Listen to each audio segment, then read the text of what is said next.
Never treat immorality with levity. Fight. Because when you start, you can't stop. Now, one thing people don't realize is that when it comes to sex, it is not an ordinary thing. It's a spiritual thing. It is more spiritual than physical.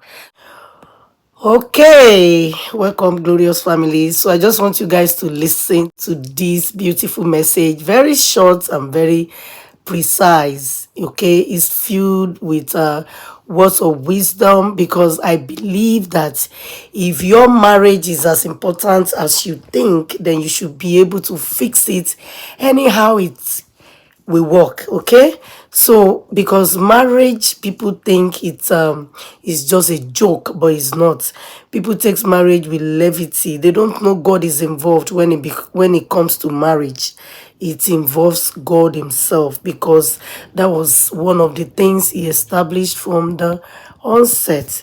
So let's see. I want you to watch this little message, but filled with wisdom. Do whatever it takes to keep your own. Listen to this. now that you have not started cheating, don't initiate the process. And if you have started, cry out. You married him as a girl, but you are still emotionally attached to your ex. There are cases of people who go and sleep with their ex the night before their wedding. They'll say, one final sex. Is that ever the final? Will it ever stop? Does it ever stop? And after saying I do, they are booking hotels outside the town. Don't be naive. These things are happening. If you notice that you have an ex that you are emotionally bounded to, you feel you can't control yourself around them, block them. What you don't see, you can't be attracted to. Let me give you this formula. If you are a married man and you notice that you are liking somebody else that is not your wife, there is something you believe the person brings to the table that your wife is not bringing to the table. Every sense of importance the person have, take the portfolio and give your wife. Your wife is not dull. This person only looks important because you give the person the right to look important. You have a secretary in your office that brings you tea every time, and when she brings you the tea, you look at her and say, my God, I wish I married this girl. Tell her to stop. In fact, don't tell her to stop. Sack her. Why should you sack innocent girl? Because you not the one who likes her. How do you sack her? Brother pity, she will get another job. Sack her for the sake of your family. Anybody who tries to give you an impression that they are better than your wife is dangerous. You must make up your mind that I'll be satisfied with my wife. Learn purity now. See, this generation is becoming more perverse. Things are becoming more serious. Learn purity when? Now. What you will not finish, don't start. You know, to commit sin is so simple and so interesting. Like, anything that is so bad is always the sweetest. To get into temptation is so easy, but to get out of it is so costly. So I would say sin of fornication or adultery is more like it's how will I put it? It's a sin that is the most interesting sin.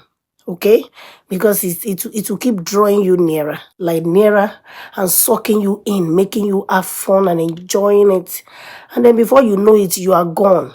Your home is gone. The children are affected. The home is destroyed. Divorce at the end of the day. The children's future are the ones that fear me most.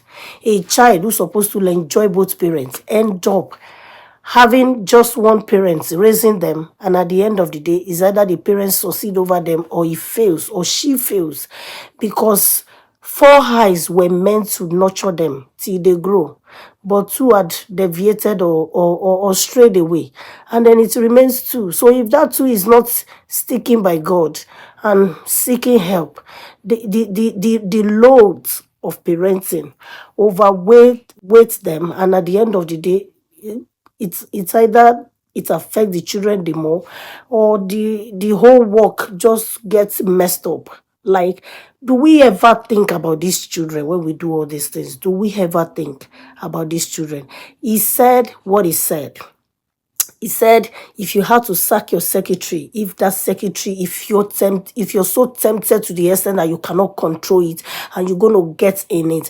One thing people don't realize is that when it comes to sex, it is not an ordinary thing. It's a spiritual thing. It is more spiritual than physical. So the only thing that can make people be well and keep to marriages is when you realize that sex is beyond physical.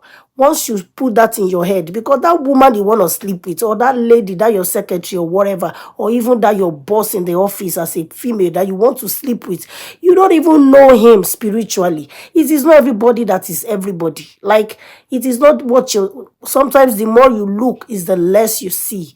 People, you don't know who that person is in the spiritual realm. Everyone you see has a spirit and also has a body.